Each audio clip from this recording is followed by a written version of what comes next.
Assalamualaikum warahmatullahi wabarakatuh. Alhamdulillah sahabat-sahabatku semuanya. Saat ini kita akan melanjutkan dari kajian kita yang biasa rutin kita lakukan, yaitu tentang kepribadian Rasulullah SAW. Mana yang baru bergabung, saya sarankan untuk mendapatkan secara maksimal. Silahkan kalian mendengarkan video-video saya sebelumnya tentang kepribadian Rasulullah SAW. Namun karena saya ini pemula, tentu ada kekurangan-kekurangan dalam videonya. Tolong berikan komentar-komentar positif untuk meningkatkan saya di dalam membuat ataupun mengupload video ini. Alhamdulillah, tidak ada lain melainkan saya berharap keridhaan Allah di dalam hal ini, dan adapun yang lainnya itu adalah suatu kemudahan ataupun rahmat dari Zat yang Maha Agung, yaitu Allah Subhanahu wa taala. Alhamdulillah, saat ini kita sudah memasuki bab tentang mengenal dari kepribadian Rasulullah SAW. Tentunya ini bab ke-47, dan yang mana kita memulai dari bab-bab awal. Saat ini kita sudah memasuki 47, yang mana mengenal lebih dalam tentang kepribadian Rasulullah SAW. Sebelum kita memulai, seperti biasanya kita berharap rahmat, ampunan, dan barokah dari Allah Subhanahu wa taala melalui surat yang mulia, yaitu Al-Fatihah.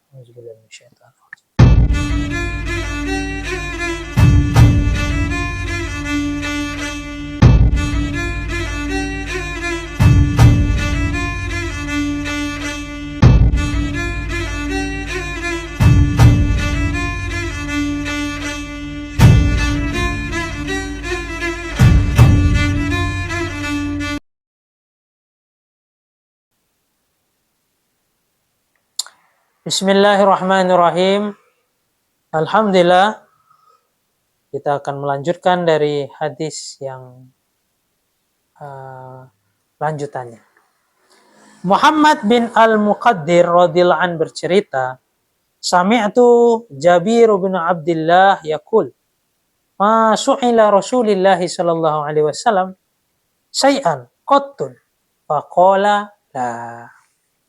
Aku mendengar dari Jabir bin Abdullah radhiyallahu anhu berkata, tidak pernah ku dengar dari Rasulullah SAW jika diminta sesuatu perkara, kemudian beliau berkata tidak. Di Rasulullah SAW jika diminta suatu perkara, maka tidak pernah terlontar dari lisannya mengatakan tidak. Itulah yang kepribadian Rasulullah SAW tentu sangat sulit di masa zaman-zaman yang penuh fitnah ini kita mempraktekkan, teman-teman.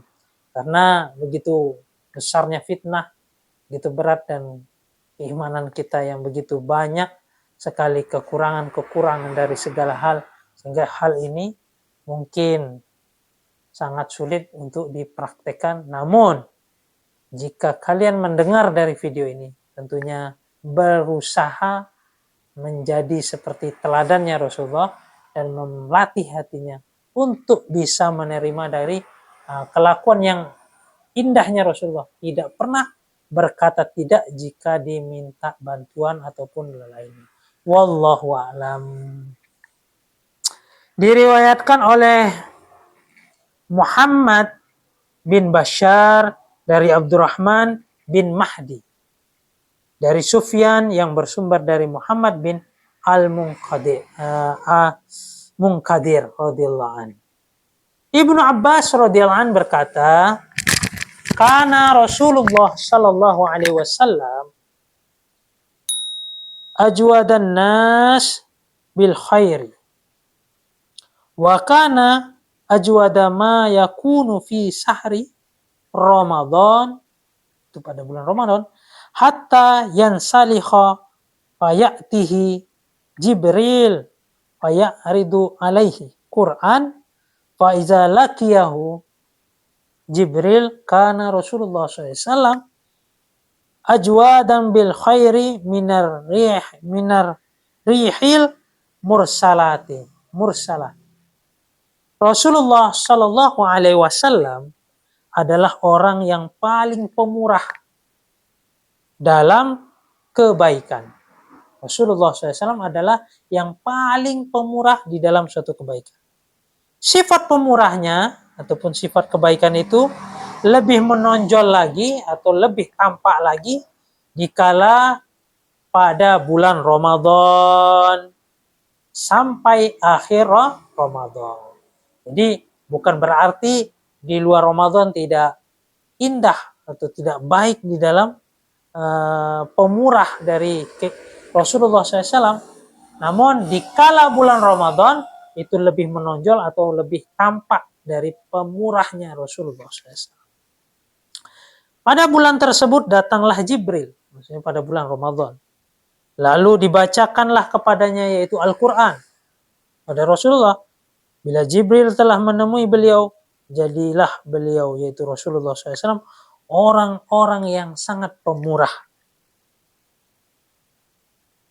Dan kebaikan lebih baik daripada angin yang berhembus. Maksudnya angin yang untuk kita bernafas dan itu alangkah pemurah dan baiknya Rasulullah SAW akan lebih tampak ketika di bulan Ramadan. Masya Allah. Semoga kita diberikan taufik untuk menteladani dari keindahan akhlaknya Rasulullah SAW. Karena tidak ada keimanan yang lebih tinggi melainkan akhlak yang mulia. Karena berbagai hadis dimanapun ditemukan banyak sekali tentang ketinggian iman itu, yaitu kesempurnaan di dalam akhlak, kebaikan di dalam akhlak. Adapun akhlak ini bisa terbentuk dengan kepribadian ilmu adab yang begitu tinggi.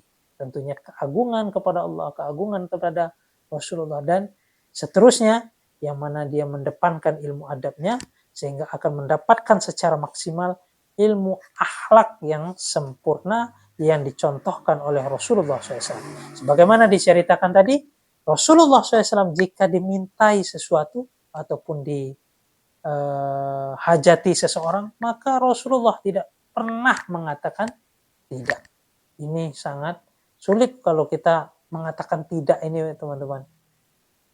Mengatakan iya kalau kita dimintain tolong lebih banyak lagi orang, karena begitu fitnah yang begitu merajalela di akhir zaman ini, sehingga hal itu butuh taufik yang luar biasa dari Zat yang Maha Agung. Semoga kita dilimpahkan akhlak yang pemurahnya Rasulullah, akhlak yang keindahannya Rasulullah, sehingga kita layak menjadi orang yang memiliki ketakwaan dan keimanan yang begitu tinggi. Kurang lebihnya saya mohon maaf. Mungkin kajian hari ini sampai di sini saja, yaitu tentang mengenal dari kepribadian Rasulullah. Kita tambah satu hadis ya teman-teman, sehingga lebih memahami apa yang diharapkan dari kepribadian Rasulullah. Diriwayatkan oleh Abdullah bin Imran, ini diriwayatkan dari Abdullah bin Imran Abul Qasim Al-Quraisy Al-Makki, dari Ibrahim bin Sa'id dari Ibnu Syihab dari Ubaidullah yang bersumber dari Ibnu Abbas. Anas bin Malik radhiyallahu anhu bercerita, karena Nabi sallallahu alaihi wasallam ya la yaddakhiru syai'an li ghaddi. Nabi sallallahu alaihi wasallam tidaklah pernah menyimpan suatu hal untuk hari esok. Ini yang luar biasanya teman-teman. Rasulullah SAW tidak pernah menyimpan suatu hal ataupun makanan ataupun benda emas dinar dirham untuk hari esok. Begitu yakinnya kepada Allah, sebagaimana keyakinan burung, yang mana Sayyidina Umar katakan burung itu terbang pulang dengan kenyang. Masya Allah. Dan Rasulullah SAW tidak pernah menyimpan ataupun menyimpan uang dan lainnya untuk hari esok. Allah, itulah kepribadian Rasulullah SAW, menunjukkan ketakwaan, keindahan akhlak, dan kepribadian yang luar biasa terhadap Rasulullah SAW sendiri, yang sulit-sulit ditemukan untuk kita sebagai umat akhir zaman yang penuh dengan fitnah, penuh dengan kelalaian dan lainnya. Semoga kita diberi kemudahan dan taufik untuk mempraktekkan walaupun tidak bisa secara maksimal. Kurang lebihnya saya mohon maaf. Jika kalian video ini baik ataupun video ini positif, jangan lupa kalian share sebanyak-banyaknya sehingga video ini bermanfaat untuk orang lain yang begitu banyak. Dan jangan lupa juga kalian tekan subscribe karena berhubung subscribe itu gratis. Kurang lebihnya saya mohon maaf, saya undur diri. Wabillahi taufiq wal hidayah. Assalamualaikum warahmatullahi wabarakatuh.